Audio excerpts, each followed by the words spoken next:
الحمدللہ رب العالمین والصلاة والسلام علی سید المرسلین۔ آج لوگوں کی ایک تعداد ہے جو نمازیں بھی پڑھتی ہے، روزے بھی رکھتی ہے، عبادات بھی خوب کرتی ہے، صدقہ و خیرات بھی خوب کرتی ہے، لیکن اس کے ساتھ وہ لوگوں کو تکلیف پہنچاتے ہیں، اللہ کی مخلوق کو پریشان کرتے ہیں۔ ان کی دی گئی تکلیفوں کی وجہ سے ان کی ہمسائے پریشان ہوتے ہیں، ان کے رشتہ دار پریشان ہوتے ہیں، ان کے عزیز و اقارب پریشان ہوتے ہیں۔ دیکھیں، ایسا نہ کیا کریں۔ حضور صلی اللہ علیہ وآلہ وسلم نے ارشاد فرمایا کہ جس نے کسی مسلمان کو تکلیف دی وہ ایسا ہے کہ گویا کہ اس نے مجھے تکلیف دی، اور جس نے مجھے تکلیف دی وہ ایسا ہے کہ گویا اس نے اللہ کو تکلیف دی، اور جس نے اللہ کو تکلیف دی تو اللہ اسے عذاب میں گرفتار فرمائے گا۔ یہ بھی کبیرہ گناہوں میں آتا ہے مسلمان کو تکلیف دینا، پریشان کرنا۔ ایک مرتبہ ایک صحابی حضور صلی اللہ علیہ وآلہ وسلم کی مقدس بارگاہ میں حاضر ہوتے ہیں، عرض کرتے ہیں، یا رسول اللہ صلی اللہ علیہ وآلہ وسلم، یہ ارشاد فرمائیے کہ ایک خاتون ایسی ہے جو عبادت بھی خوب کرتی ہے، نوافل بھی خوب پڑھتی ہے، نوافل کی کثرت کرتی ہے، نفلی روزے بھی بہت رکھتی ہے، عبادات کی کثرت کرتی ہے، صدقہ و خیرات بھی خوب کرتی ہے، لیکن اپنے پڑوسیوں کو تکلیف پہنچاتی ہے۔ تو حضور صلی اللہ علیہ وآلہ وسلم نے ارشاد فرمایا، سنو، وہ جہنم میں جائے گی۔ پھر ان صحابی نے عرض کیا، یا رسول اللہ صلی اللہ علیہ وآلہ وسلم، ایک خاتون ایسی بھی ہے جو زیادہ نوافل تو نہیں پڑھتی، جو زیادہ نفلی روزے تو نہیں رکھتی، صرف فرض نمازیں پڑھتی ہے، فرض روزے رکھتی ہے، اور زیادہ صدقہ و خیرات بھی نہیں کرتی، صرف تھوڑا سا پنیر صدقہ کرتی ہے، لیکن یا رسول اللہ وہ اپنے کسی بھی پڑوسی کو تکلیف نہیں پہنچاتی، اس کی زبان سے، اس کے جسم سے مسلمان محفوظ ہیں۔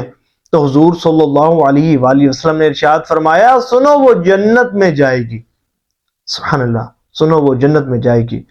تو پتہ چلا، جو شخص کسی مسلمان کو تکلیف پہنچاتا ہے، پریشان کرتا ہے، تو یہ بھی کبیرہ گناہوں میں آتا ہے، اللہ کی ناراضگی کا ایک بہت بڑا سبب بنتا ہے۔ ایک مرتبہ حضور صلی اللہ علیہ وآلہ وسلم رونق افروز تھے اور فرمایا، اے میرے صحابہ، مجھے یہ بتاؤ کہ مفلس کون ہے؟ تو صحابہ کرام علیہم الرضوان نے عرض کیا، یا رسول اللہ صلی اللہ علیہ وآلہ وسلم، مفلس تو وہ ہے کہ جس کے پاس درہم و دینار نہیں ہے، جو غریب ہے۔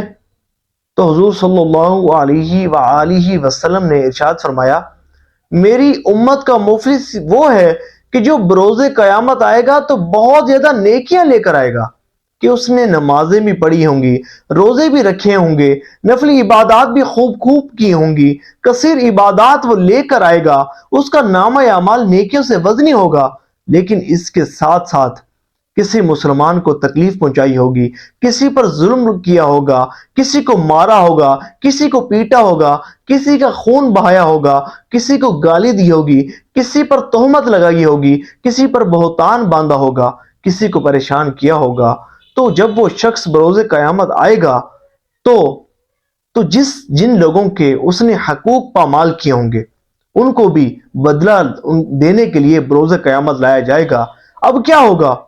اس کی نیکیاں ان کو دی جائیں گی، اور نیکیاں دی جاتی رہیں گی۔ ایک وقت آئے گا کہ اس کا نامہ اعمال بالکل بلینک ہو جائے گا، اس کے نامہ اعمال میں ایک بھی نیکی نہیں بچے گی۔ پھر کیا ہوگا؟ ابھی بھی لوگ موجود ہوں گے کہ جس کی اس نے دنیا میں حق تلفیاں کی تھی، تکلیفیں پہنچائی تھیں، مارا پیٹا تھا، خون بہایا تھا، ان کے حقوق پامال کیے تھے۔ اب کیا ہوگا کہ ان کے گناہ اس کے سر لادے جائیں گے اور اس کو گھسیٹتے ہوئے جہنم میں ڈال دیا جائے گا۔